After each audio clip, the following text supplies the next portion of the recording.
Hey, Mark Rodriguez here. You're watching the Fighting Podcast, which is now on Spotify as well as Amazon Music and Samsung Music. And I think there's something called Listen Notes. Let me check that out. Yeah, Listen Notes. Never heard about that, but if you're there, hey, shout out to you guys.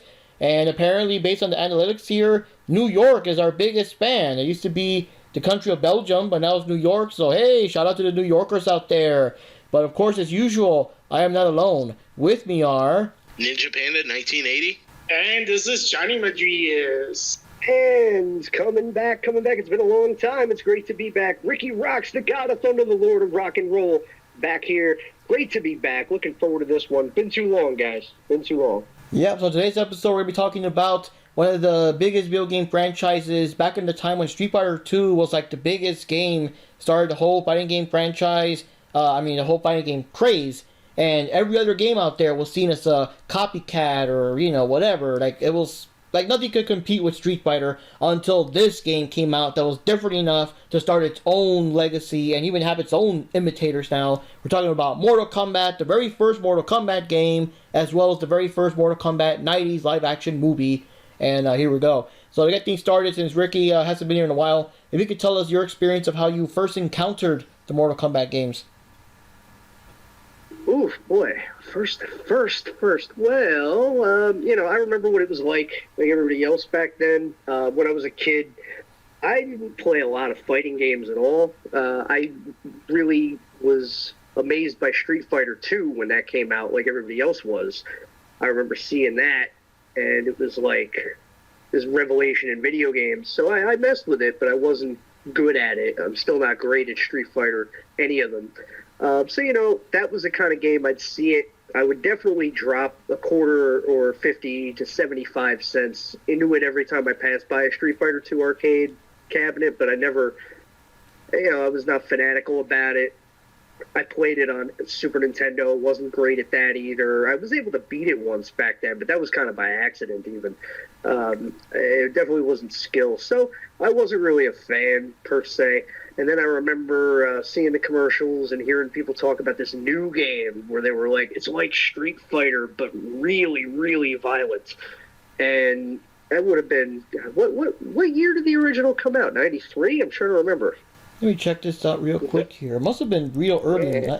Yeah, maybe 93. Because I meant to pull up the wiki from when I started. Okay, so they developed it in 92.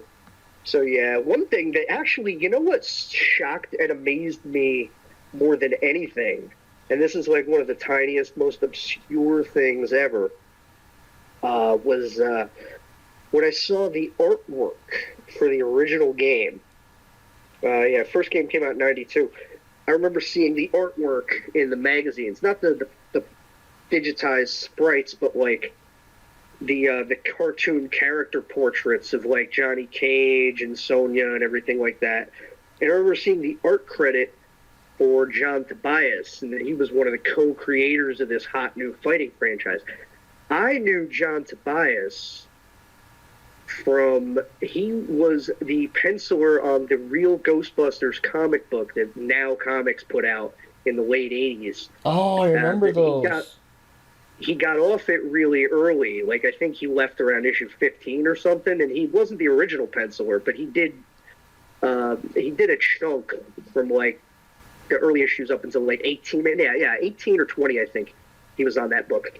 And then they replaced him with somebody who wasn't anywhere near as good, but he was the best on that comic. So I remember when Mortal Kombat came out, one of the first things that struck me was his name being on the co-creator. I was like, oh my God, really?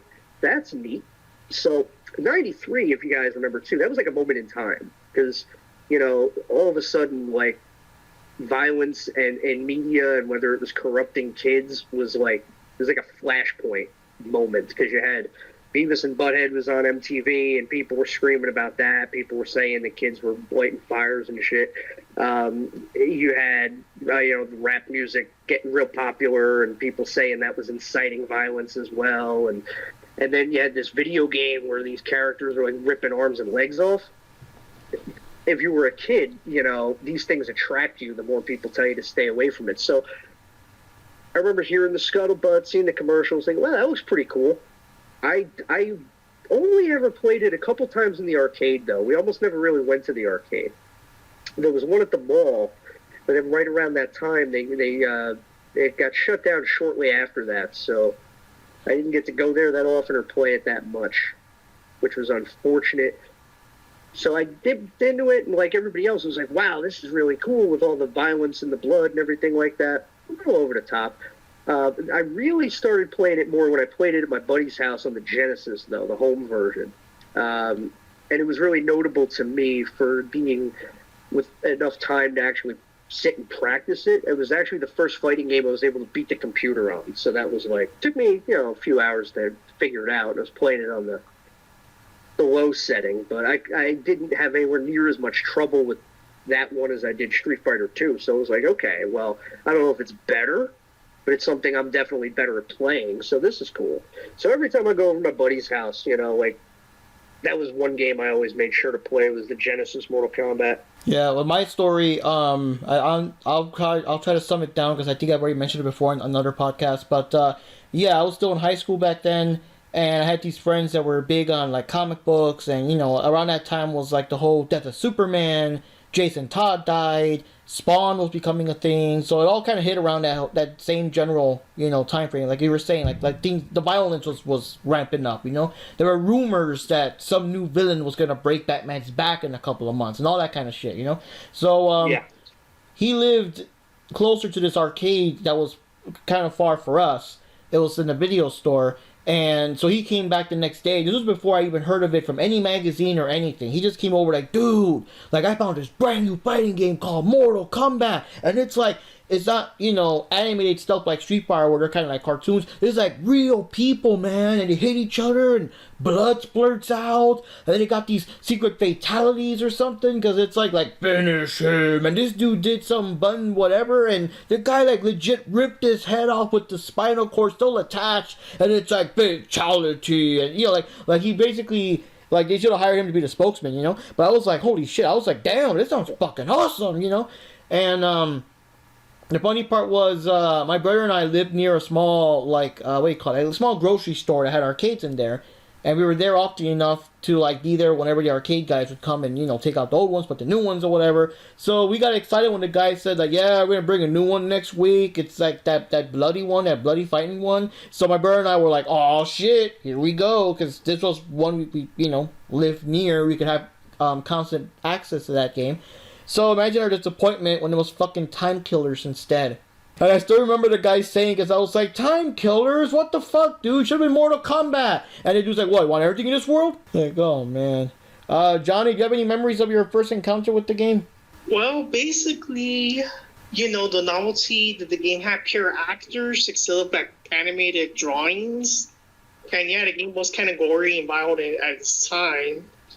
And yeah, I did remember that there was a lot of media buzz about how violent the game is.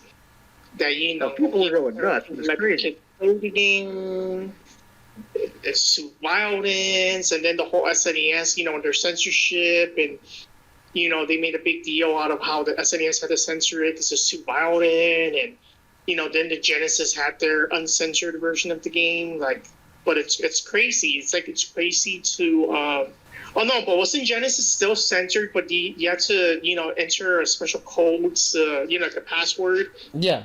In order to, uncensored.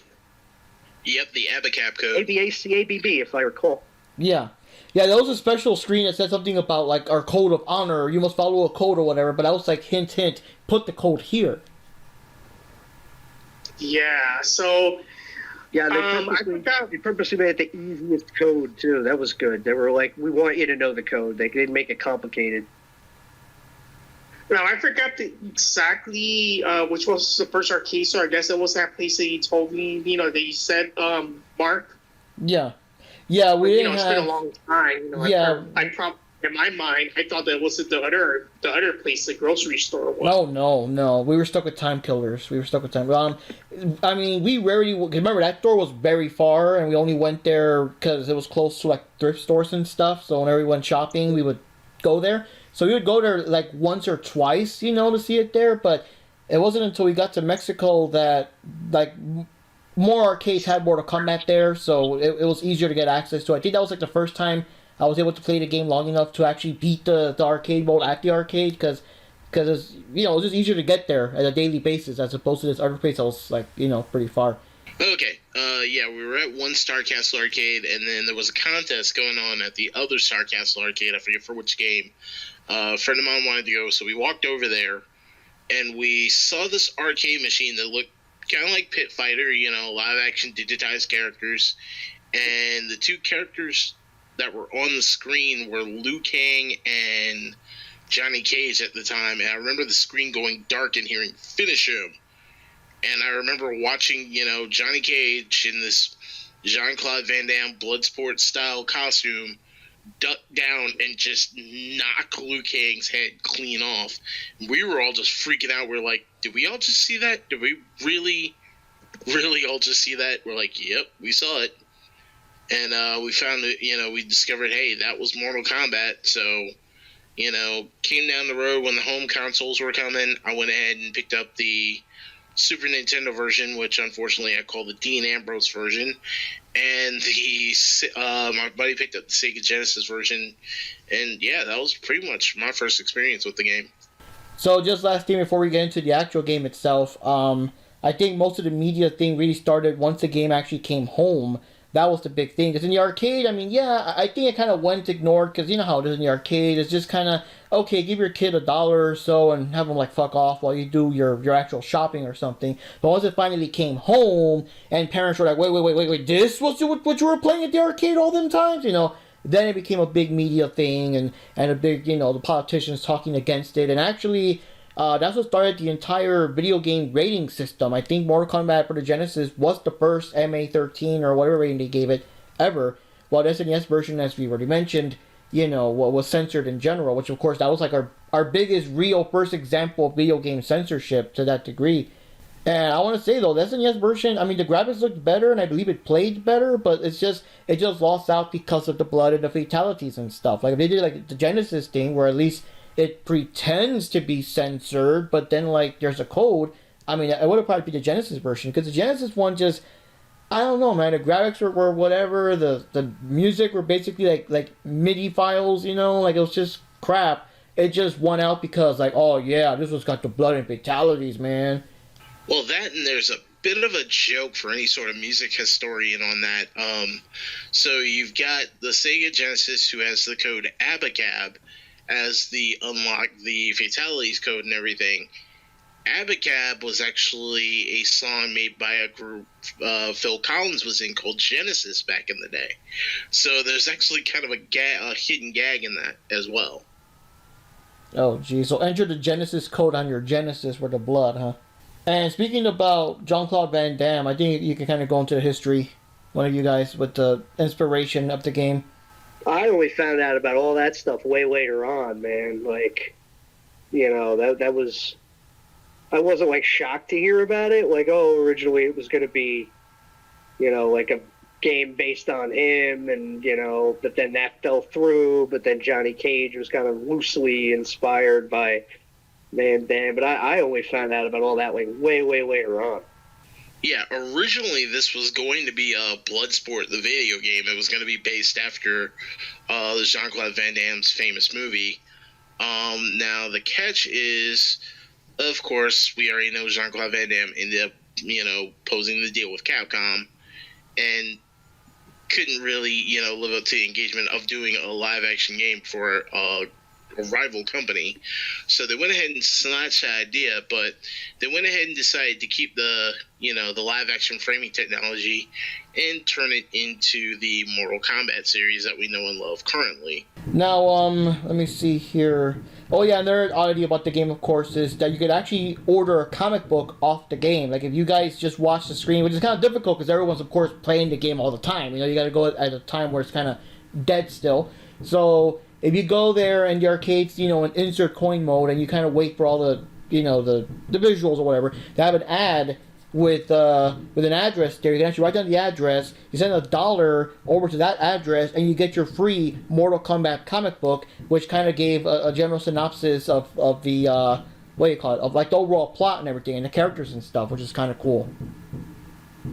I was going to say, one of the things aside from the game itself, because I don't know, I want us all to really talk about what drew us into being fans of it, not just so much, also in addition to, I want to say, to like, oh, where'd you first play it? But there's that, but also like what made you come back to it and be a fan or stay invested rather than having it be just a game you played and then moved on and played another game.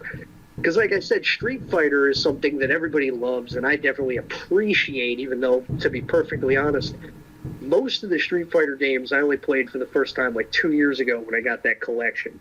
I've always had an appreciation for Street Fighter, but because I'm not good at it is one thing. But I've always just kind of admired it from over here and let other people play it and get good at it. I just kind of dip in and out.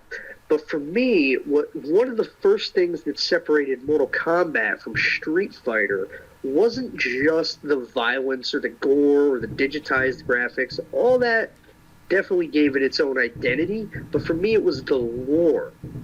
Like, the fact that right away you had these characters and these stories that you had to, like, read the manual a little bit or get that comic book, like you said, or whatever. But right away, it just felt a little bit more substantial than the Street Fighter universe, which was comparatively, like, what is the lore of the Street Fighter? I'm not literally asking, but like I remember back then it was very convoluted, like what was actually going on in Street Fighter and who these characters were and how they related to each other. But with Mortal Kombat, it was all pretty much open and upfront right from the beginning. Like, okay, so here's the good guy and here's the bad guy, and these two ninjas, here's why they hate each other, and it was all right there from the beginning. And for me, that helped me get a little bit more invested into it because it felt like it meant something. And it wasn't just, okay, so this guy throws a fireball and this guy has a spear. The fact that it made it feel like there was thought put into it. And we know now that there was a lot more put into it than people probably knew about and gave credit for. But these guys were always sitting there thinking about these things, trying to come up with ways to flesh out the characters and all that. And to me, that was just the coolest. Like, I loved, like, the war in ninja clans and the guy that eats souls and just, like, now we're getting into some comic book shit. I thought that was great. I just really, to me, that sealed the deal. That's what kept me coming back through the series. Like, I didn't even really think about myself as a Mortal Kombat fan until I stopped a couple years ago and realized that at some point I played a lot. I played every game in the series and a good bit of time on most of them, except for like 3 and 4 I kind of dipped in and out. But 1 and 2 and Deadly Alliance and everything after that was like, I played those quite a bit. And then one day I was like, I guess I'm a fucking Mortal Kombat fan. But I was more casual about it. But really, like, wanting to see where that story was going to go, that was part of what kept me coming back. Not just ripping people's heads off and stuff, but, like, I wanted to see what was happening. And, I don't think it gets enough credit for that still.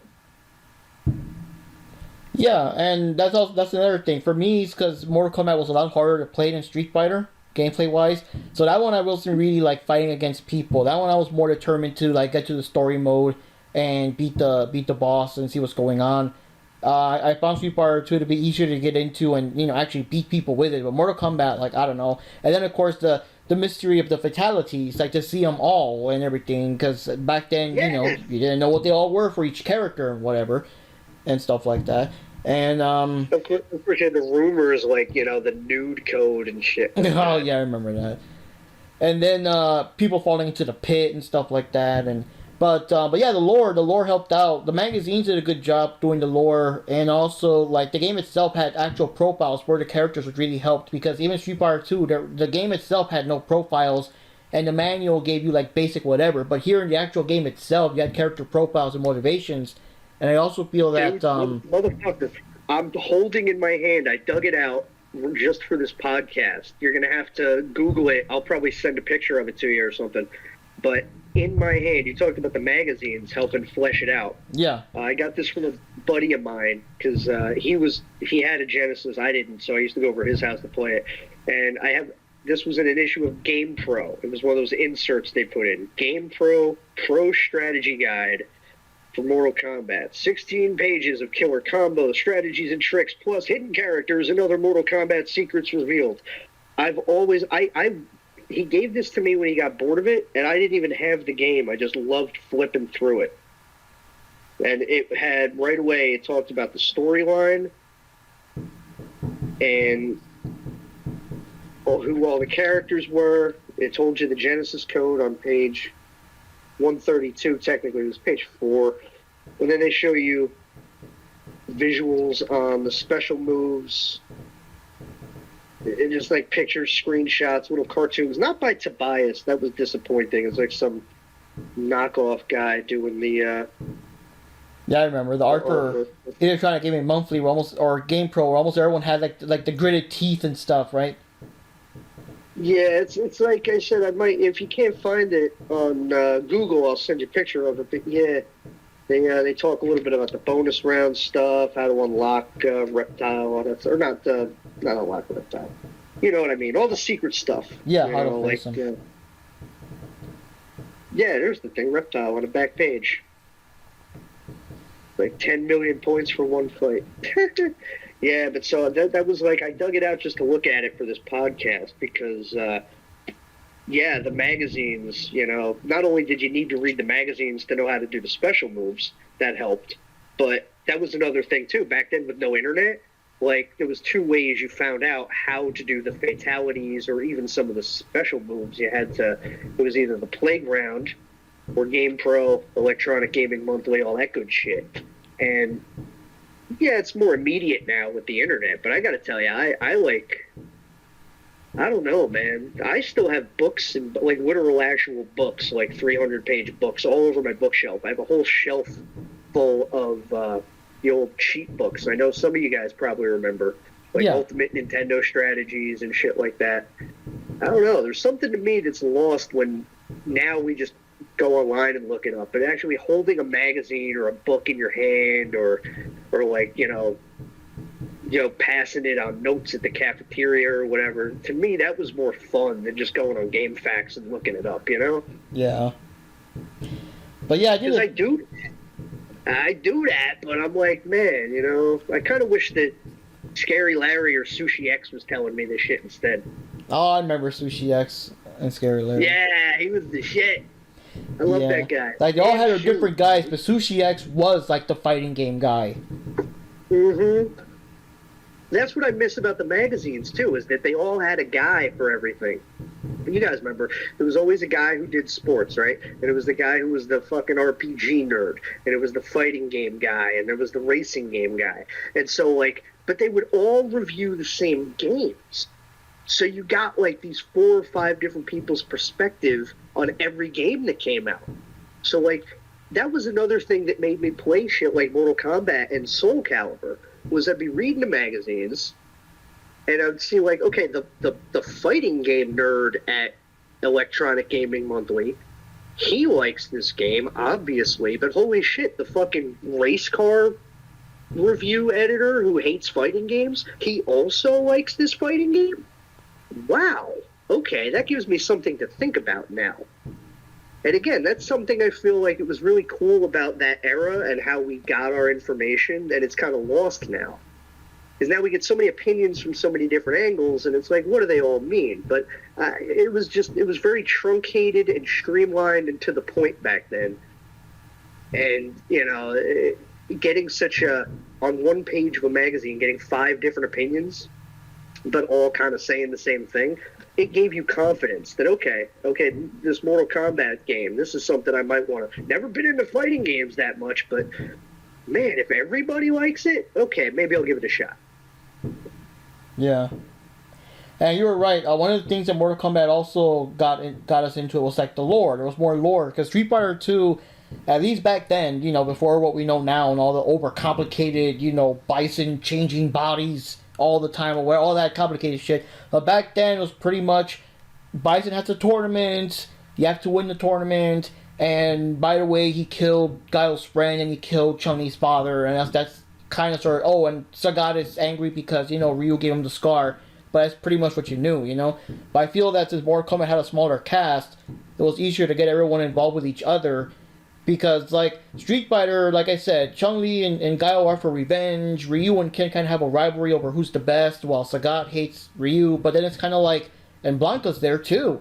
And Zangief's there too. And Dhalsim is there too, you know. But Mortal Kombat is kind of like, you know, Liu Kang is destined to defeat Shang Tsung. Johnny Cage is a movie star, but he wants to fight to prove because he's getting all these critics saying that he's not a real martial artist. He's just, you know, faking it for the movie. So he wants to prove that he's a real fighter. Kano's a murderer, and Sonya is after Kano, and she gets kind of roped up into the tournament by mistake. She wasn't even supposed to be there. Well, neither her or Kano were supposed to be there. They just kind of stumbled in there, and Raiden's a god watching over, like, what the fuck is Shang Tsung up to, and of course the revenge angle between Scorpion and Sub-Zero. But everyone has a role and a purpose or some kind of connection. No one is like, and Johnny Cage was there too. You know, they all have some kind of role, some kind of thing. I think, in fact, the original plot, Sub-Zero was actually in the tournament because he was hired by, I guess, Shang Tsung's enemies to kill him and everything.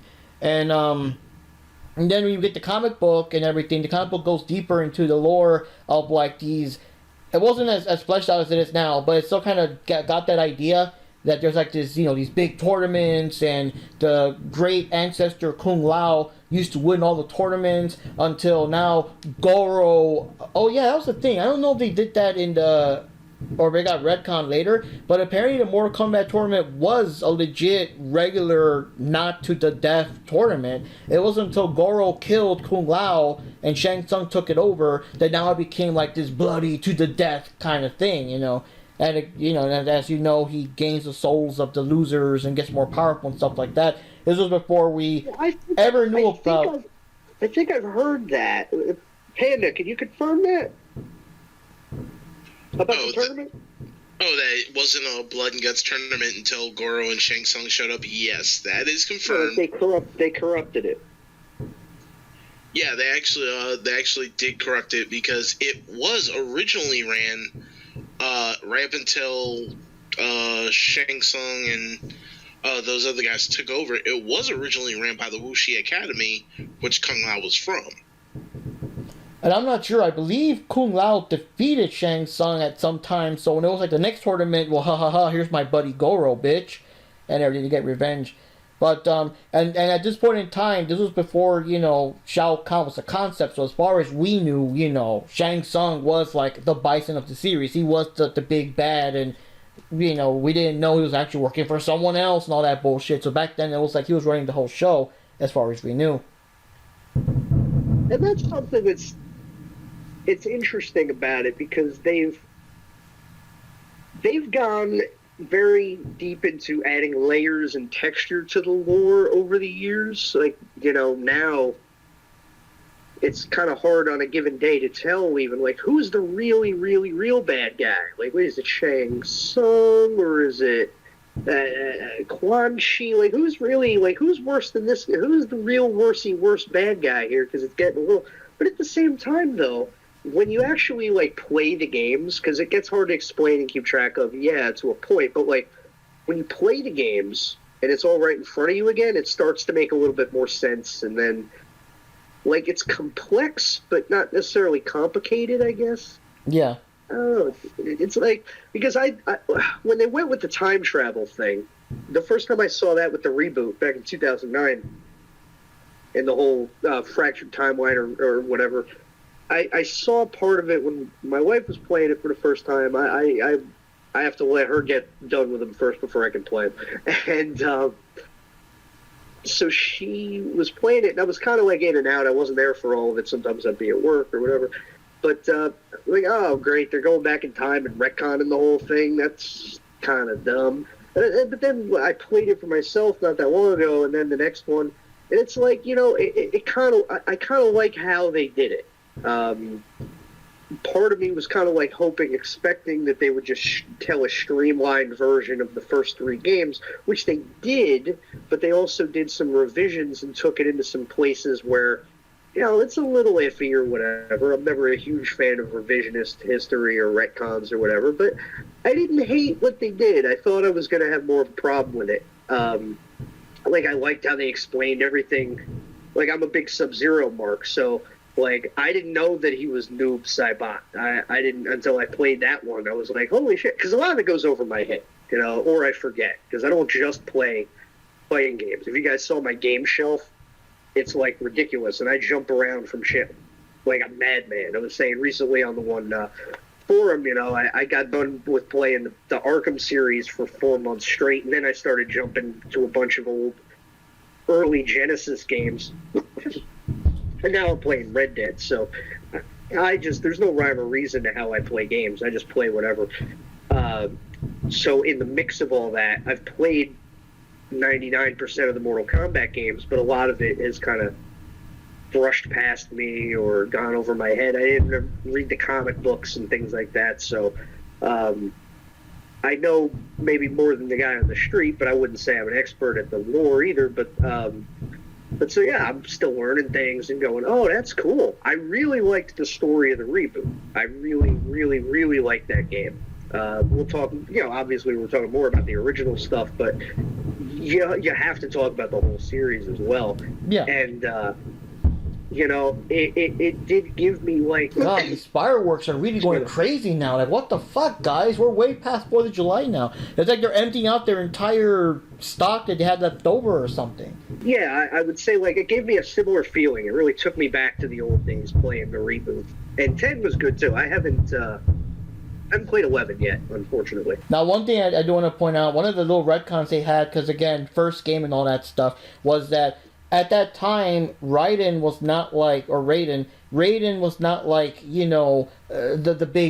guy, the Earthrealm defender and guide, and he's the one that, summoned Liu Kang, Sonya, and all them to help fight for Earthrealm and all that shit. Because I believe at the time, the tournament was just a tournament. It wasn't, it was fighting to the death and all that stuff, but it wasn't the whole, because Outworld wasn't a thing yet, so it wasn't like, if you lose, then all of Earth is fucked and we're all going to Outworld now or whatever, But Raiden was just like this god of thunder that Shang Tsung invited. I'm assuming because, hey, if I kill this guy and get his soul, hells yeah, I'm going to be all powerful now, that kind of thing. And Raiden just went in there, I guess, I don't know, morbid curiosity or wanting to...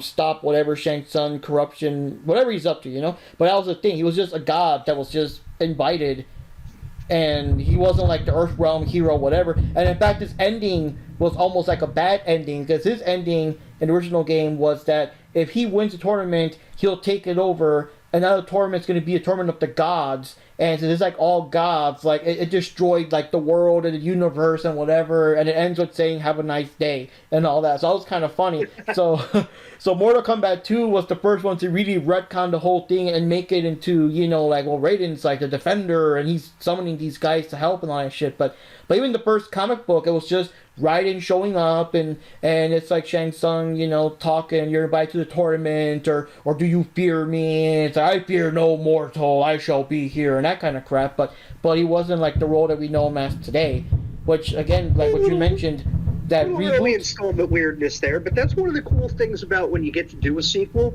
is obviously, when you're making a video game, the first one out, it has to more be about the gameplay and what's actually in front of people's eyes and in their hands. The story is important, but it's not necessarily the biggest thing they're focusing on. But then when you get to make a sequel, you already have most of the hard work done mechanically. So now you can look at things more artistically. And that's one of the cool things about video game sequels to me. It's always been one of the coolest things. I mean, because as cool as Mortal Kombat was, let's all be honest, Mortal Kombat 2 pretty much smoked it. Oh, yeah. And not the way that Street Fighter 2 took a flaming dump on Street Fighter 1. I mean, that's not even fair. But 2 was a better game. And part of it was because, they had time to really, with the hard work done of just getting it up and running, they were able to look at it and be like, not just mechanically, but artistically, where can we make some improvements? Can we give this character a little bit more story? Can we give this one a little bit more texture? And it showed. It showed right away that they were every bit as serious about the story of the games as the fighting part. And, I never got that feeling from Street Fighter. Not that the story necessarily needs to overshadow the gameplay. And not like I'm knocking on Street Fighter, because I do like it. It's just, I do like to be drawn into a world. And Street Fighter's world never really drew me in because, frankly, I don't know what the hell's going on. And the fact that, like, the games were released in this weird order with Street Fighter where it's like, you know, most people start with 2, and then there's Alpha, which takes place before 2, and then there's 3, which is weird and has none of the characters you know. It's just like, it's harder to get into. And I know 3 wasn't originally a Street Fighter game, and that's neither here nor there, but Mortal Kombat has more of a cohesiveness to it, where, you know, there's like a natural progression from game to game, and it's always different, but you never feel lost, and it always feels like you're going somewhere with it. Yeah, I don't know. I'm rambling again, but that's just how it was, you know. Like I said, I don't think that's one of the things they really get enough credit for as a series. You know, but that's one of the coolest things about the second game was that, yeah, they dialed everything up. They had more fatalities. They had the babalities. They had the friendships. Everybody had more fatalities. And, you know, that's where I think Cage got his nut punch, I think, in the second game. Well, I don't think he had it in the first game. No, he still had he it. had it in the first one. Did he? Okay. I know some people got some of their more iconic moves in the second game, so I just obviously misremembered that one. But yeah, it was like, it was as good as a sequel could possibly be in that regard, because not only did they tighten up the gameplay, but they took characters like Raiden and, you know, shined them up a little bit. Gotta say, I never really had a favorite. Sub-Zero, actually, he's my favorite, but you talk about Raiden, you know, that struck a chord with me, because I subconsciously, like, I kind of always borrowed from that a little bit, partly for wrestling too, because there's the whole God of Thunder thing, which was a Kiss reference explicitly, because you know, the song God of Thunder, and then you know, God of Thunder and Rock and Roll. So I figured, okay, so that's going to be the wrestling handle. But then, you know, so Raiden means God of Thunder loosely, so it's like, okay, so that works into it too. So, you know, I kind of like play it a little bit when my character is like a tweener or whatever. Like, I go a little bit more grandiose and pompous with it, like I'm a literal thunder god, not just the Lord of Rock and Roll. So it's funny, you know. It's just a cute little thing that I do. But yeah, so even though he wasn't like my favorite character, he's definitely up there. And I borrowed a little bit of him from him for various things. Did you guys see? I'm going somewhere with this, but I'm sure it's at least some of you guys saw that web series, the Mortal Kombat Legacy series. Yeah, I remember that one. Because what got me to watch that, somebody was telling me to give that a chance, and I was like, maybe, I don't know.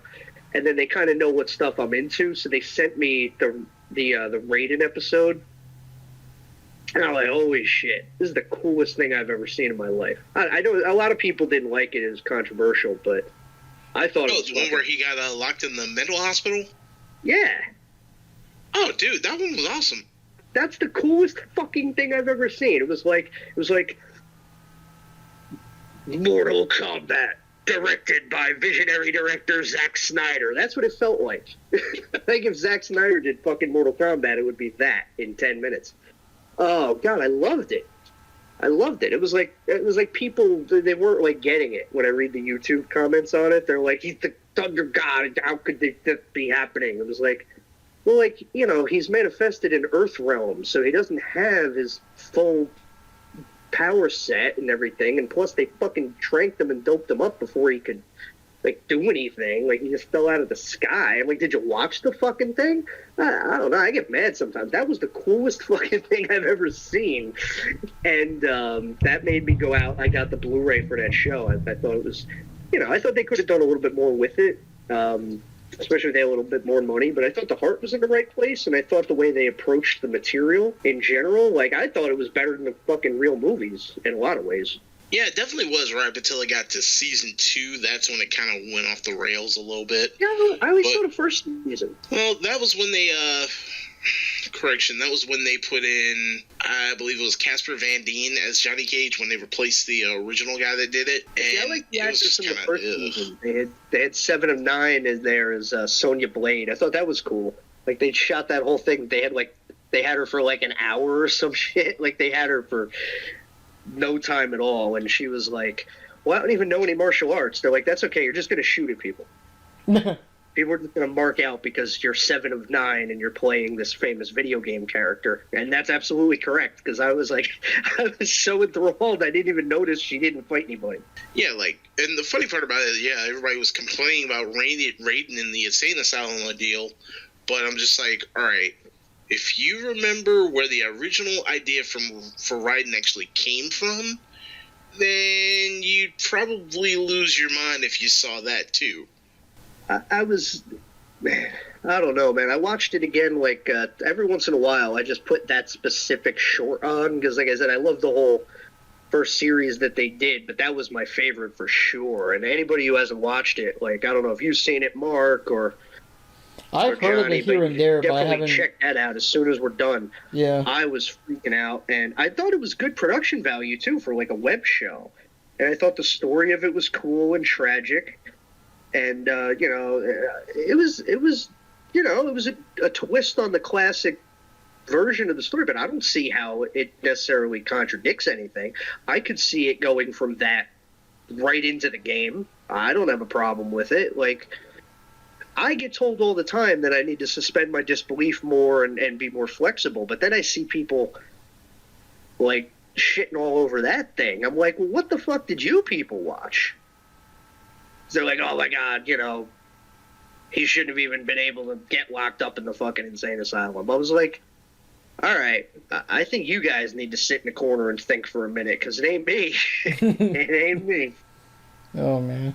But usually one thing, without going too much into Mortal Kombat 2 whenever we get to that episode, but I think one of the advantages it had was that it was a brand new game. It wasn't just Mortal Kombat 1 with, you know, Baraka and Jax just, you know, slapped in there, like how Street Fighter 2 was doing it. Well, in fact, Super Street Fighter 2 was still a Street Fighter 2 sequel, you know what I mean? Like super sequel, whatever.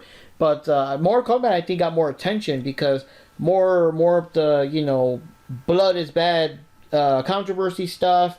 Destiny S version actually got it right this time with the blood, but the game was all new, you know, sequel, new characters, new looks to the old characters. Shang Tsung is now playable and he's young. Like it was just a bigger deal, you know?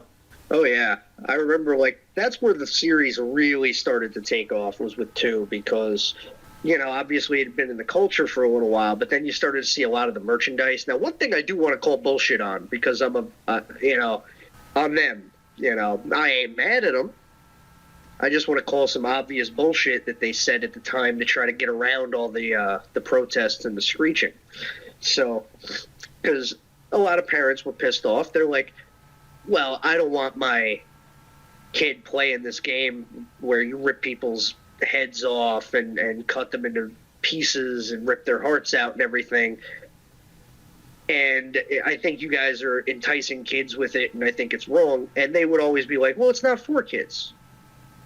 And that's technically true. They technically were not lying until you get to the point where, when I was 11 years old, one of my relatives, I think my grandmother actually, because somebody, you know, she would just give somebody the money to buy my Christmas presents and they'd buy it for. So my grandmother, for Christmas, she gave me as an 11-year-old a sweatshirt, a Mortal Kombat shirt for 11-year-olds, you know, and it had all the characters on it and that beautiful John Tobias artwork. I still have it somewhere because I hit a growth spurt like 6 months later and I couldn't wear it anymore, which was unfortunate because it was a badass fucking sweatshirt. It's black, and it had, like, I remember Goro and Johnny Cage were on it, I think Sonya. It was cool. But I always kept it because I couldn't bear myself to get rid of it because it was just such a cool-looking thing. But so, yeah, I was like, okay, guys, you're technically telling the truth. But even as a kid, I was like, you're selling me merchandise of this brand, but at the same time, you're telling me this brand is not for children. Obviously, there's going to be some people calling bullshit on it. It is what it is, you know? I am mad at them. But obviously they were targeting children with the game because they targeted children with the fucking merchandise. Like, you can't have it both ways. And not only that, but children were the ones playing the fuck out of it at the arcades, you know? Like I said, I ain't mad at them. It's just a little bit of double talk from them, you know? It's spin. You're saying in the wrestling business, it's some carny bullshit. So, as for the actual game itself, as you guys, everyone knows, we're just kind of going through it real quick. You know, it's a bloody game. Unlike Street Fighter 2, that's another difference too, because Street Fighter 2 is a more legit tournament. You just fight till you knock the other guy out, while Mortal Kombat was just flat out battles to the death and all that. And yeah, you had bloodier moves. You're throwing fucking spears at each other and shit. You can knock the opponent down to like a pit that's full of spikes and stuff. So you're basically dying by getting impaled down there. Of course, the fatalities where you're tearing out people's hearts and the hearts are still beating in your hand and tearing out people's heads off with their spinal cord still attached. Which and all right that there, crazy was shit. that the first? Was that the first? One of you experts can confirm this. Was that the first fighting game that had like actual finishing moves instead of just like special moves? Yeah. Of that nature, yeah, definitely. Because I know there was a lot of imitators immediately after that. Yeah. But I can't Mortal recall Kombat any other started fighting that. game having a move where you'd actually like finish somebody that way. Yeah, the worst they had at the time was like Samurai Showdown, where if you hit the hard slash on the last bit of energy, like the guy would get cut in half. But that was about it. Was Samurai Showdown after Mortal Kombat, or I know it was Yeah. around the same time? I thought the first Samurai Showdown was like '93. Yeah, it was about the same time. Yeah, because I'm seeing MK1 in '92, so that's. But like Yeah. I said, what a flashpoint moment, right? Not only was like violence in the media a big thing, but all of a sudden, thanks to Street Fighter 2, and then adjacently thanks to Mortal Kombat, but then you had like fucking 8 million fighting game series coming out. I remember when it was just fucking Street Fighter. Yeah, because Street Fighter started out, you got all these other games like Fatal Fury, Art of Fighting, and all that, but then like Mortal Kombat came out, and the people, the big wigs were kind of, hey, this shit's hitting it, getting live actors and blood and stuff. So they got stuck with all these other horrible games like Way of the Warrior and Tattoo Assassins and whatever, all these other shitty ass horrible live action games that I would rather forget about. I have a statement and then a question. Now, somebody can feel free to disagree with the statement. I would say I feel like Street Fighter 2 established the fighting game genre, but Mortal Kombat is what made it a trend. Agree? Disagree? Yeah, I think so. I mean, I can agree with that to some extent, yeah.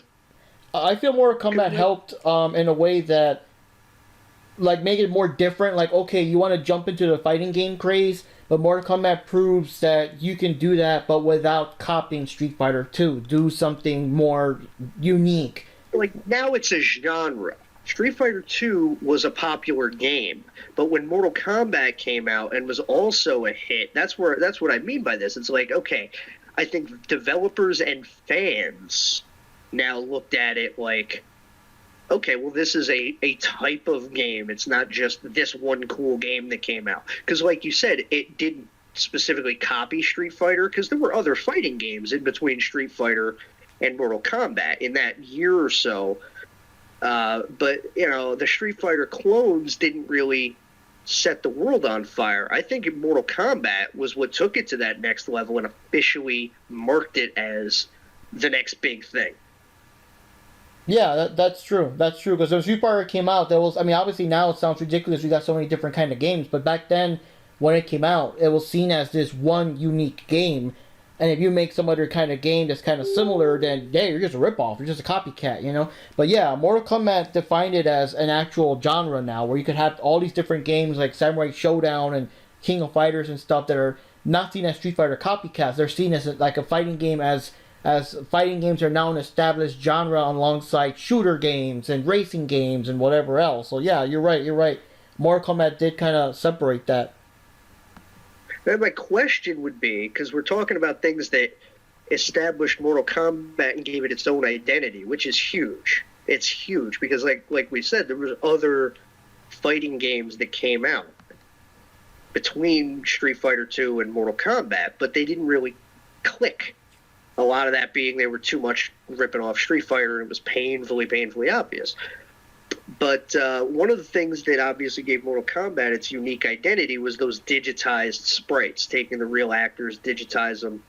Now, obviously, that became a trend, and it didn't last for very long. But so my question, just as kind of like a casual knock-around thing, any preference, anybody, between the more quote-unquote hand-drawn or animated cell type of artwork, such as Street Fighter 2 style art, or the digitized in the early Mortal Kombats?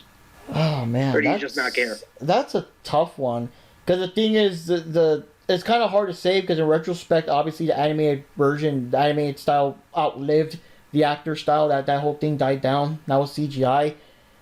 I mean, a lot of people look at it like it's silly now. I mean, it depends. I mean, the only thing I didn't like about it was as the games went on, especially like Mortal Kombat 3, they stopped reusing assets. Like, I think Mortal Kombat 3 was the last real game because then like Ultimate Mortal Kombat 3 and what's it called? All those other games, Mortal Kombat Gold and all those weird super versions of whatever of Mortal Kombat 3 got lazy because now they were just reusing assets. The actors were no longer doing unique new poses or anything. That was just a cut and paste of what they've already done. I felt like if they did more effort, and I understand it's difficult because you got to rotoscope and animate and digitize everything, after the fact. Yeah. But if they did more things where the characters had more and more unique animation frames and stuff, like it would have been a bit cooler. But I think with Mortal Kombat 3, it was kind of wearing out its welcome at that point. Well, I mean, yeah, we saw it in a lot of other games too. But those are horrible. It was like full motion video before it, when the Sega CD came out and the Philips CDI came out, and then overnight there were nothing but full motion video games, stuff like Night Trap all over the place, and that was a trend. But then after like a short time, people were like, it looks silly. The digitized sprites, and that's kind of why I asked the question. The digitized sprites was a thing that kind of came and went in games too. You saw a lot of it for a little while, mostly fighting games, but not exclusively. You saw it, and I think one of the Jurassic Park games used it. A lot of games back then, the Batman Forever piece of shit. That game used Which is weird because it fought with a Mortal Kombat engine. Like, what the fuck? Yeah, that game was fucking horrible. That was one of the only times as a kid, I was always grateful to rent a game as a kid because, it was a treat, but it was one of the only games I remember, like, oh my god, like within 5 minutes I was like, I hate this fucking thing. And it had the same controls as Mortal Kombat, but it's a platform beat 'em up. It was like, you can't do this. And obviously it didn't work. But yeah, it was like all of a sudden everybody was trying to take what Mortal Kombat did and put it in their games, even if it didn't fucking work. Sometimes it worked, like WrestleMania, the arcade game was okay. Did okay. Like, I definitely was not like, okay, do this from now on with WWF games. It was a fun novelty, though. I liked it as its own thing. What annoyed me was they didn't put out a real game for like 4 years during that interim period between Raw and Warzone. They only put out WrestleMania Arcade and In Your House, which was terrible. WrestleMania Arcade was good, but In Your House was terrible. They were still ripping off Mortal Kombat. Yeah. So that was a nice idea, but I never voted for that to be like the only thing they did. But that's what they chose to do, and it just kind of shows you how popular Mortal Kombat got to be because everybody is ripping it off, even if it doesn't fucking make sense. Even Batman's ripping it off. Like, why the fuck would you rip off Mortal Kombat for a fucking Batman game? Oh, but that's what they did, because that's what you did if you wanted to be successful. You fucking ripped off Mortal Kombat. Mortal Kombat even ripped off Mortal Kombat on that one. That's all I could say. I mean, anybody remember the Mortal Kombat Mythology Sub-Zero game? Oh, God. I rest my case. Oh, God. Oh, boy. But the thing about Mortal Kombat 2, I forgot to mention, was what made it stand apart, too, was, again, the Street Fighter games, everybody was doing, like, the copycats, and same general thing. Like, one of the, like, fighting history had the characters doing the same kind of fireballs and uppercut motions, and Ryo and Robert, for better for worse, were basically Ryu and Ken, and Hanzo and Fuma were Ryu and Ken, but ninjas, you know what I mean? Like, same basic, like, if you know how to play Street Fighter and do the fireball motions, you know how to do the ones in all these games. But Mortal Kombat, though, it had different, like, mechanics. You had the slide kick that knocks you down, you had the big-ass uppercut that sends people flying. When you do a jump kick, you knock the person, like actually fall off the ground, Like, usually in other games, you just jump kick into a combo. In Mortal Kombat, you jump kick, you knock the fucker down. So that's different. You got a fucking block button, which most of these games don't have. So an actual button to block. Even back then, I was thinking, what the fuck, a block button? Why? That was kind of, like, different, It just played completely different. And also the motions. Most of the motions were, like, back, forward, and down, forward, or some of them, like, I forgot who, one of them you had to, like, hold the button for a while and let go or something. Hell, Raiden's move where he flies at you, you don't even have to push a button. It's literally just back, forward, and he fucking launches at you and shit. So it was very different, you know, like nowadays some games mix it up. Some games have both, like where some characters have the tap motions and circular motions, but Mortal Kombat was the first one to actually do the tap, forward, back, whatever motions. So that was unique. Whether it was the graphics or the controls, and Panda didn't get to answer my question because I think he hopped off for a second. We'll come back to it. But whether it was the graphics, the controls, the lore, like I remember at the time when Mortal Kombat came out, some people were a little bit like, oh, well, you know, another fighting game. They're all just trying to rip off Street Fighter. But it was like, no, they really were not in this case. The only thing they really had in common was that they were both fighting games and they both became very popular. You really couldn't get much different within the same genre of a one-on-one fighting game. It was like, game is over here and this one's all the way on the other side of the street. And that was much appreciated. You know, you had those ones that were rip-offs, which weren't all bad. I mean, one of the most blatant Street Fighter II rip-offs was Ninja Turtles Tournament Fighters, and that's a great fucking game. But I feel like there was a little bit of dismissive argument going around at the time among certain people, like, you know, it's just another Street Fighter rip-off. It's like, no, actually, very much not the case. I think between the blood and the fact that it's real actors, and it looks a bit more real because, I mean, yeah, you had some silly things, but they weren't all doing, you know, Hadouken, Shoryuken, you know, they were letting out more realistic hiyas and yas and oops and stuff like that, you know, those kind of sounds. Dude, I remember, I still have it. I gotta find, I couldn't look it up on short notice, but in one of my old EGMs, there's somebody asking legit, like, what the hell is Raiden saying when he does his friggin' Superman dive? Like, that was the biggest thing forever. People were like, is he saying anything? I'm like, no, it's just nonsense. Yeah, we're just saying gibberish. I remember that one. I think you can own that one. Didn't get to answer my question about, it was just a casual thing, but I'm curious anyway, and I don't think Johnny answered it either, about, as far as art style in those early 90 fighting games, between, if there's any preference for you between the sprite art, the cartoony art of the Street Fighters, or the more digitized Mortal Kombat games? Okay, so I've always had the opinion that not really a preference, but just more of an appreciation that these games kind of stand out on their own, or they're all totally different from one to another. So I would say, like, in terms of Street Fighter 2, I would prefer Street Fighter 2 to be animated and Mortal Kombat to be, you know, with live actors, with live motion, and all that kind of stuff. What pleases your eye better? Just in general, do you like sprites better, or do you like digitized graphics better? Well, the thing is that I like both. So I would say it would be a tie. But there are certain aspects that I do like about Mortal Kombat, and I feel like Mortal Kombat in many ways felt more like actual tournament, because, you know, Street Fighter 2 always claims to be like, you know, you're fighting a tournament, you're fighting the 8 World Warriors, blah, blah, blah, blah, blah. But the thing is, Mortal Kombat, you actually, you know, there are stages where you actually are in a tournament arena. You know, it gives you that, it's kind of like their take of the MMA kind of fighting style. Like, it's so like people, you know, just beating people up more compared to Street. I mean, yeah, they do have special moves, but like in Street Fighter 2, it's a little more cartoonish in a way. And in Mortal Kombat, there's more fisticuffs, there's a little bit more technique.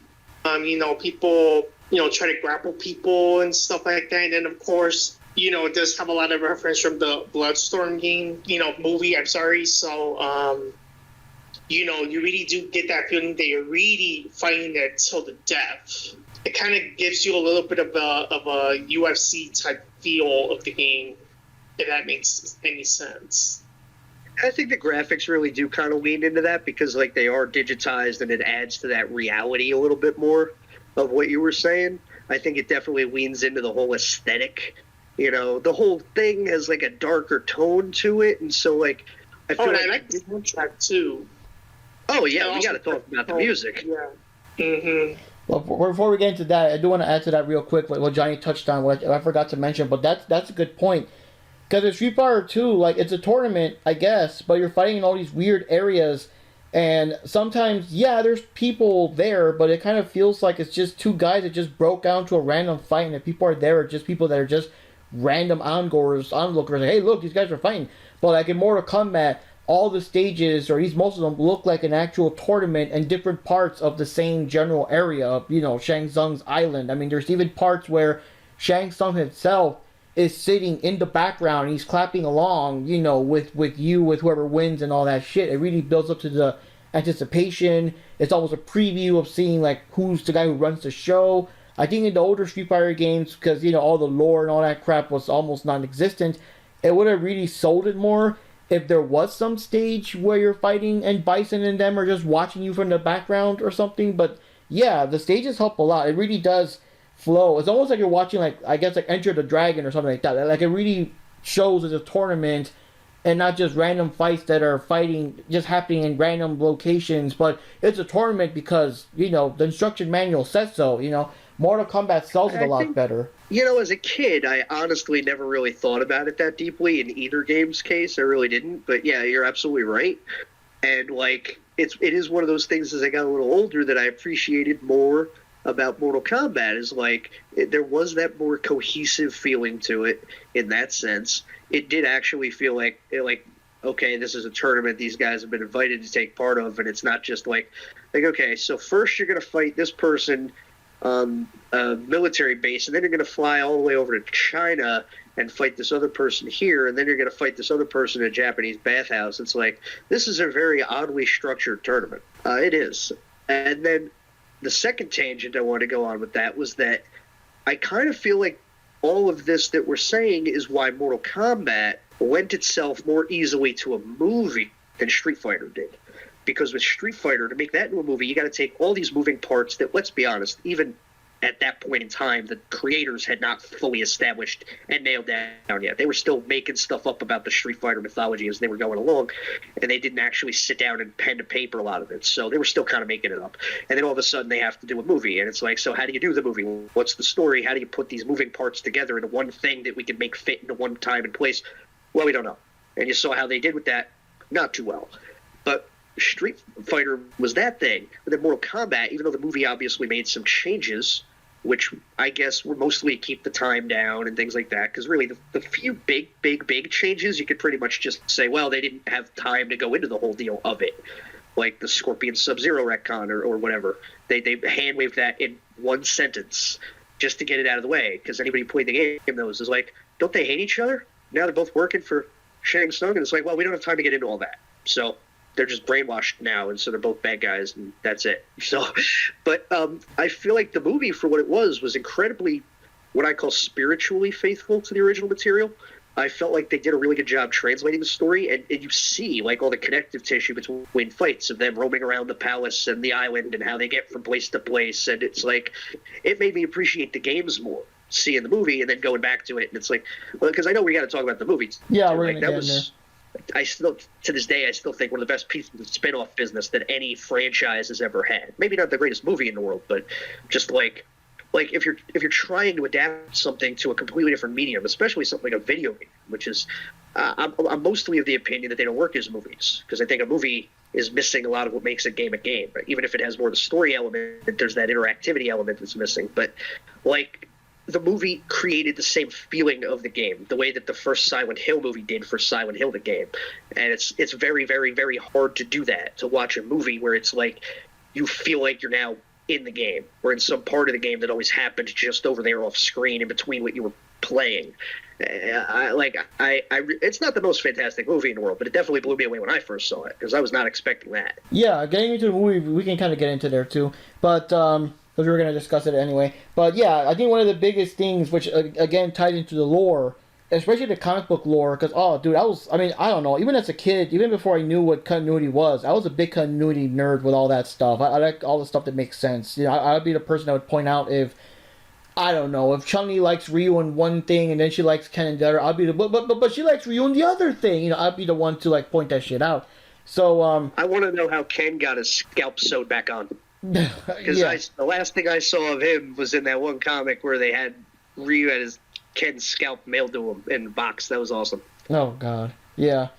But That was such a piece of shit. That was the fucking Street Fighter comic where they apologized in the issue. Yeah, that freaking Malibu Capcom comic. made us stop doing this comic. Sorry that we're fucking terrible. I've seen birds throw that shit out of their nests. oh god, yeah. But anyways, like again with Street Fighter had no real like big plot. Like you said, it'd be hard to like explain how we get these 8 characters together and all that kind of stuff. And I remember EGM had interviews with the director De Souza on the movie, and he was saying like we got this big ass budget, we want to use the budget, and it's like okay, we could make a movie about a martial arts tournament with guys around the world and stuff, and I don't know, maybe Bison like selling drugs on the side, and then they gotta stop them. Like, yeah, I guess we could film that with like a third of our budget. We got a big budget. We want fucking tanks and shit. And I'm like, no, the original idea you're talking about, I mean, that is like kind of what the game is, sorta, you know? But Mortal Kombat had that established plot. Like, all that stuff from the movie is basically out of that comic book. You know, the whole thing with the people getting onto the boat, and the boat's going to Shang Tsung's island, and Johnny Cage, again, like I said, he's a Hollywood actor, wants to prove he can fight for real. It's not just all movie magic, and Sonya's chasing Kano, and Kano's like on the boat, so Sonya, you know, follows suit. Of course, like you said, the movie didn't fuck with any. Like, as even a neophyte of the story of the games, like, I could watch the movie and then go back to the games, and it was like, oh, okay, it's pretty much the same. Like, all the big parts, the important parts are the same. Yeah. That's help to somebody like me who's not, you know, balls deep in the lore, who likes it, but doesn't sit around going on all the wikis and you know, memorizing all the stuff. And, you know, like I said, I dip in and out of it, despite having a strong appreciation for it. But that movie, it was like, it filled in a lot of the blanks that I had. And that was really cool.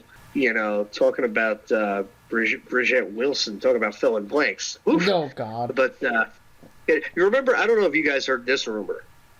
At my school, the big rumor on the playground about the Mortal Kombat movie was that Sonya and Johnny Cage had a sex scene. It was in the R-rated cut that you can only get in, like, Japan or some shit. Like, it was the Bandit for America. So they're like, yeah, the real version of the movie cut the sex scene with Sonya and Johnny Cage. And I'm like, there was no internet at that moment, but, like, I think you're bullshit. And, you know, sure enough, but that was making the rounds. They were like, no, dude, you get to see your boobs. Like, I don't think so. It's almost like when Lara Croft came out, Tomb Raider came out, and magazines were still kind of new back then. They insisted that there is a secret hidden nude code in the game and all that crap. Like, did you hear that bullshit rumor, though? Because, like I said, it was all over my school, but I don't know how it was other places. No, I never heard that rumor. Yeah, me neither. Jesus Christ. I guess Jersey people are just weird because everybody. Well, it's kind of funny because like, no, like as if they'd seen it. And it's kind of funny though because ironically, I mean, they would eventually hook up and have a kid in the newer games. You know, like back then, like in the actual game, the first game, there was no established, you know, anything between those two. The movies kind of flirted. It's easy to ship them two because they're the only ones who aren't like demons or fucking throwing fireballs at each other. Like they're just regular people. So yeah, it's easy to ship them two. Yeah. The movie kind of helped that with a bit of the flirting here and there and everything. But yeah, like they eventually, let's go with this. She's like, you know what or she's like, I smell something. Bullshit. Yeah. I love that. And the whole part where she's like walking or something, and it's like, oh, you gotta admire her spirit, and Liu Kang's like, it's not her spirit you're admiring. There's so many great lines in that movie. Like it's just a good movie. Like I mean, you had Christopher Lambert, which really like it probably wasn't his favorite job, but he elevated it. He did. He brought a little like gravitas to the whole thing, you know, because he still had some Highlander clout.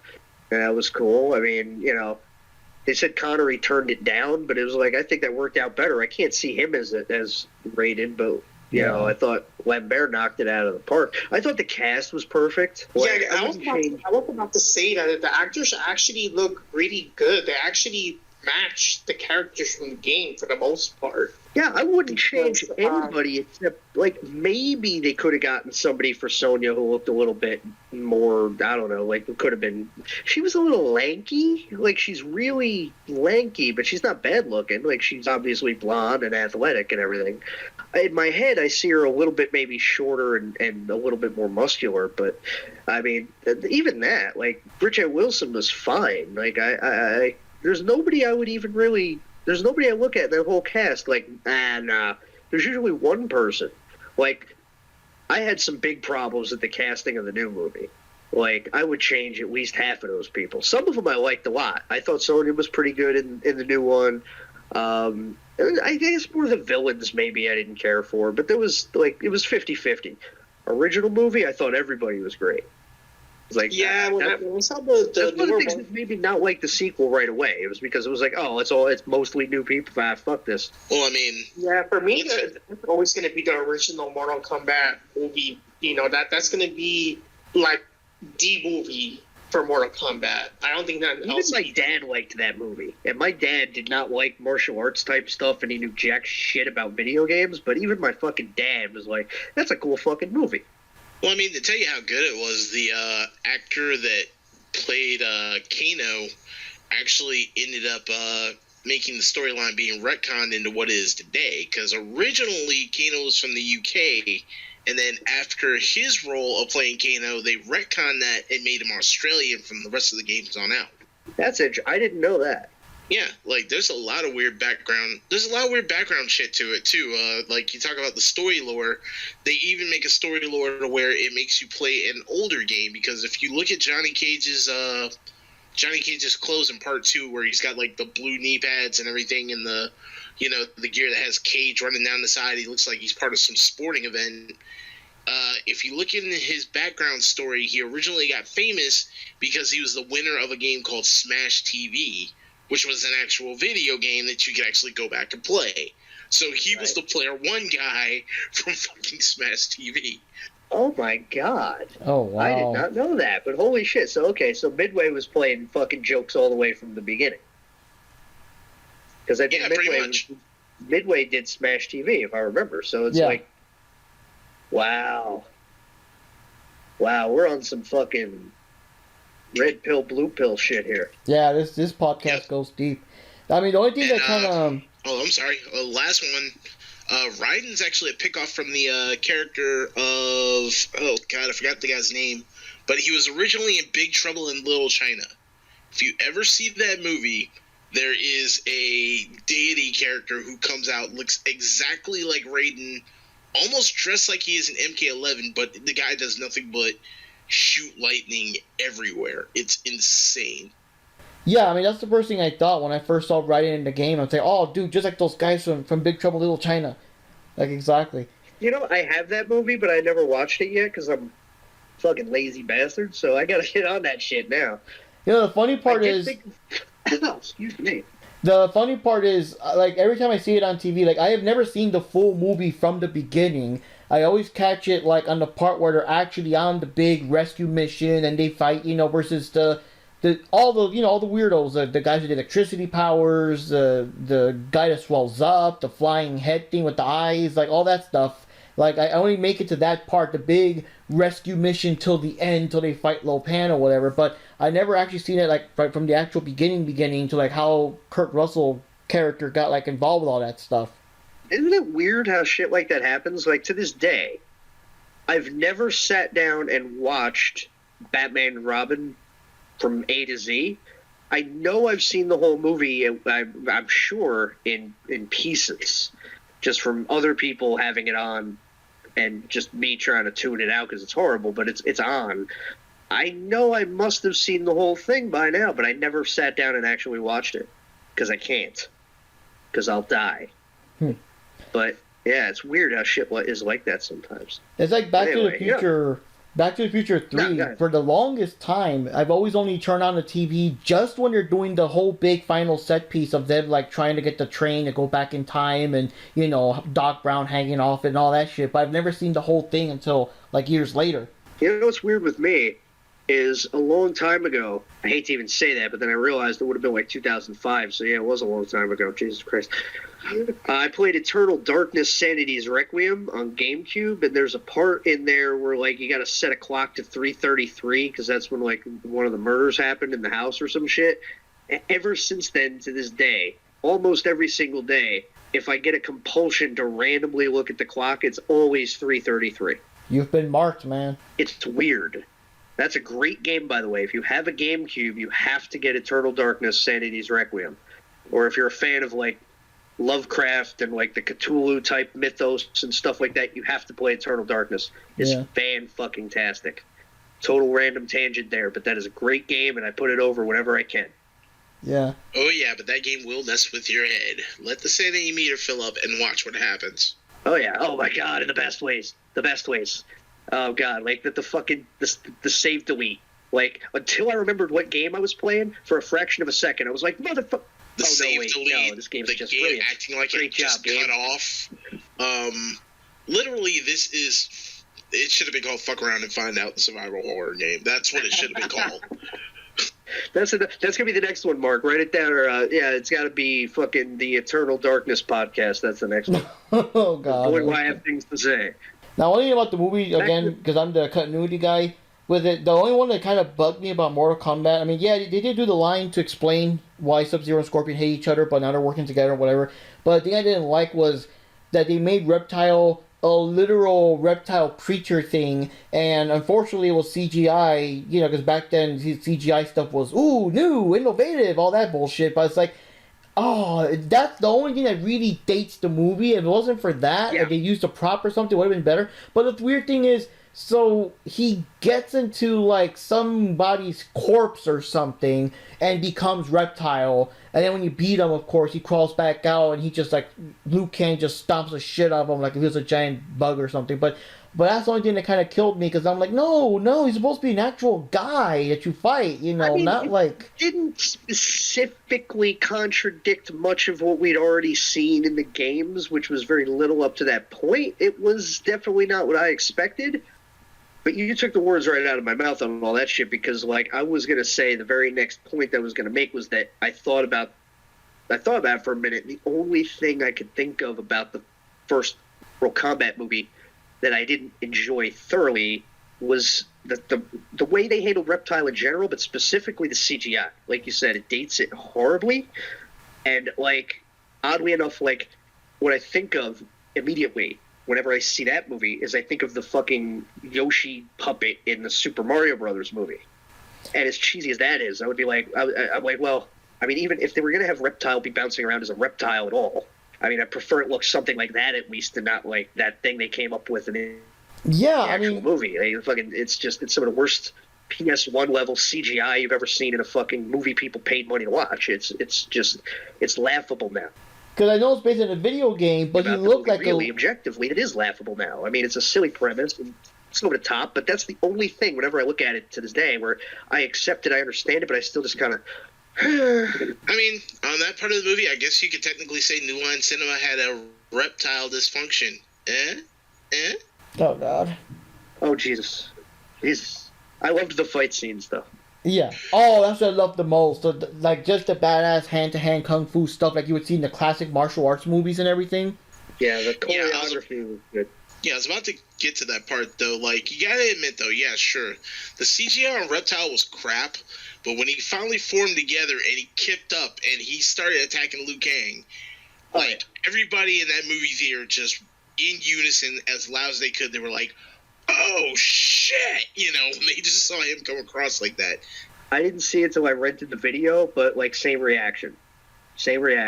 Oh, whoa! Like, the idea, the execution of the idea was badass. The CGI, not so much, but yeah, like, it was one of those things that, like, it got a huge pop. It would have been even bigger pop if it had a little bit more polish to just that one thing. But, oh, yeah, when we saw the real deal, it was like, fuck yeah, that was badass. And that was... reminded me of being that age again. And that was the thing, too. You know?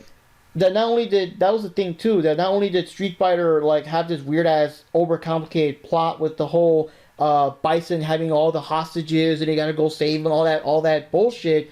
is that like Mortal Kombat not only went into the lore, but it also went into the tournament. There was an actual tournament. You're making a movie based on a tournament that actually has a fucking tournament in it. You know what I mean?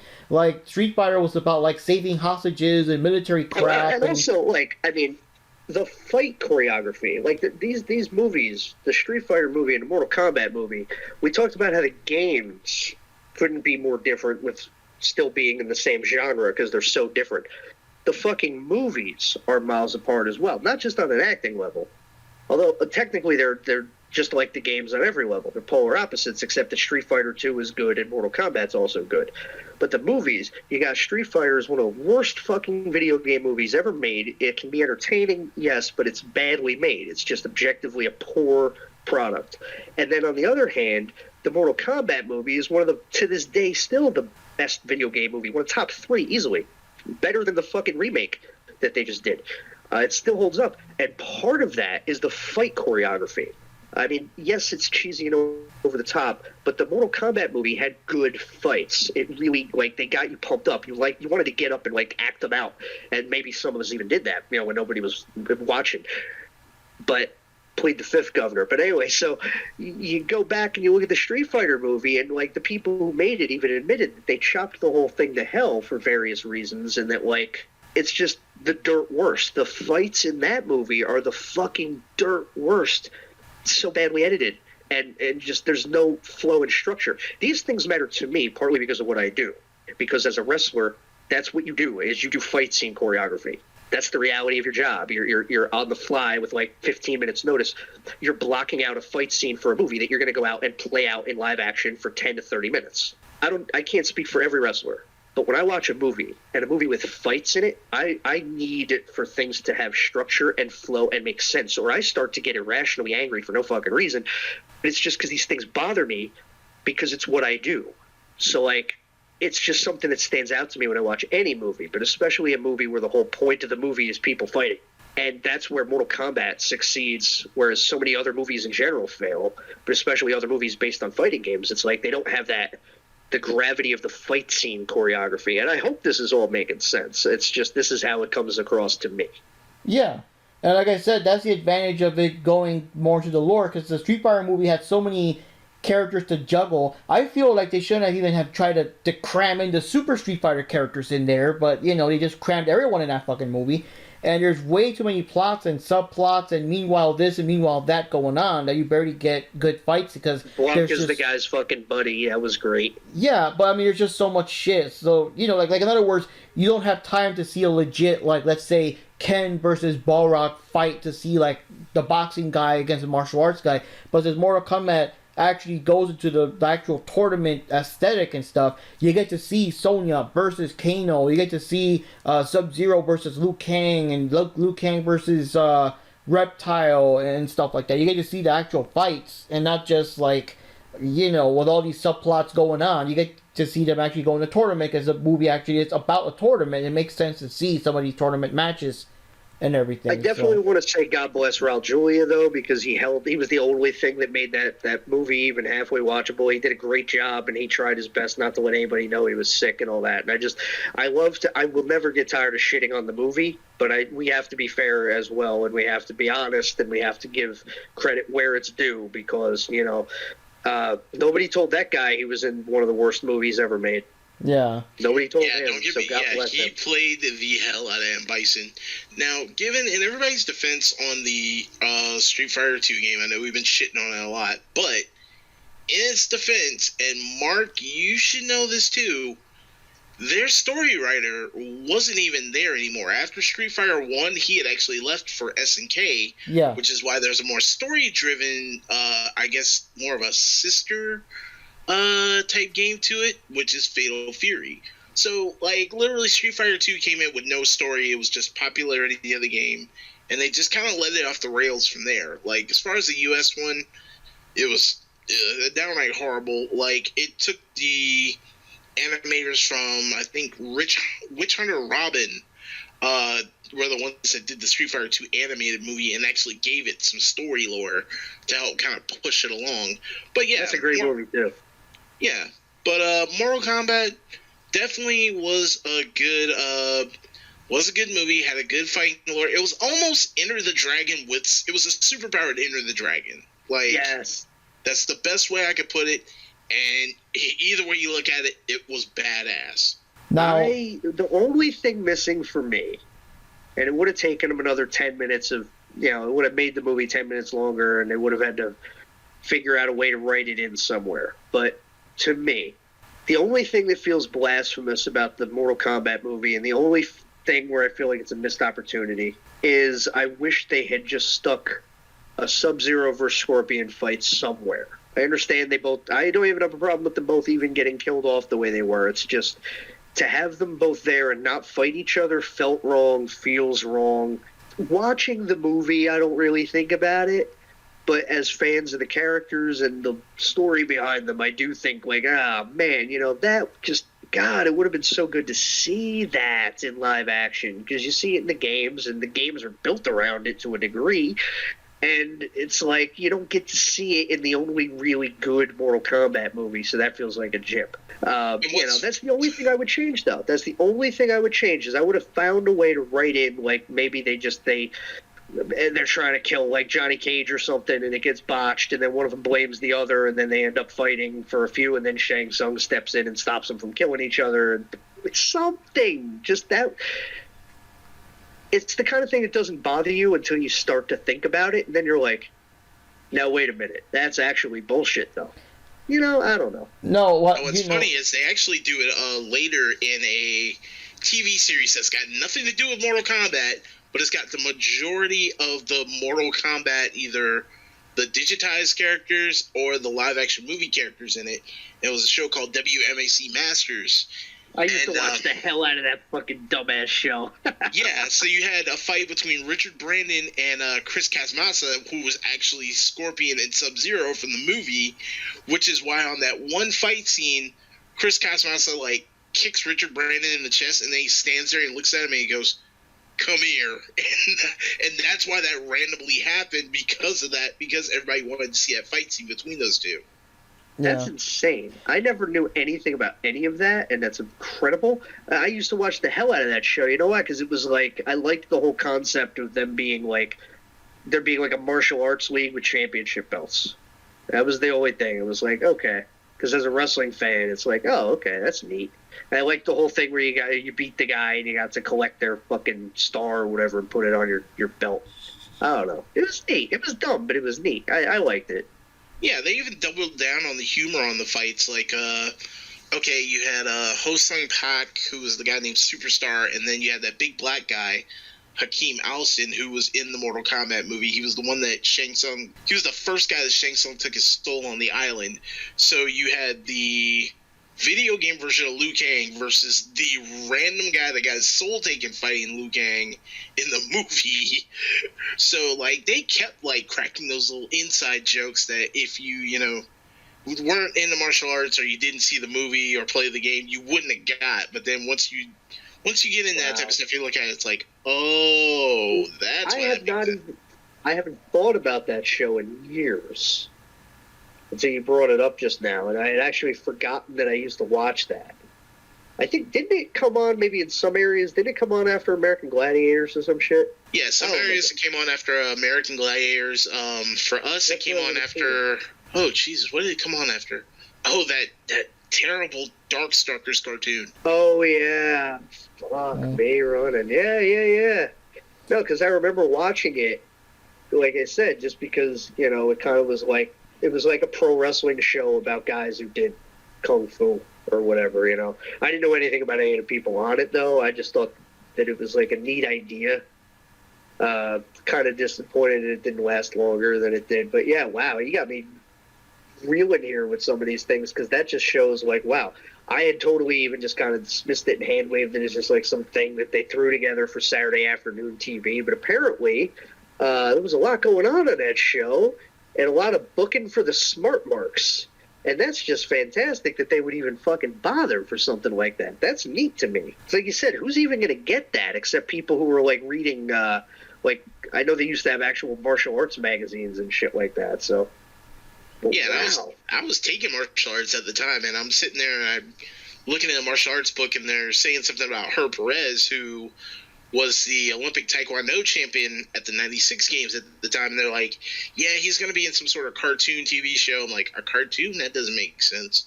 And then the show finally popped up, and I'm like, oh, okay, that makes sense. Oh, that and the biggest dead giveaway on that show, if you look at the one character, Hosung Pak Superstar, if you look at his costume, legit, other than the fact that it's orange and black instead of red and black, it's literally Liu Kang's outfit. Dude, yes. You are correct. Wow, I haven't even thought about things like that in forever, man.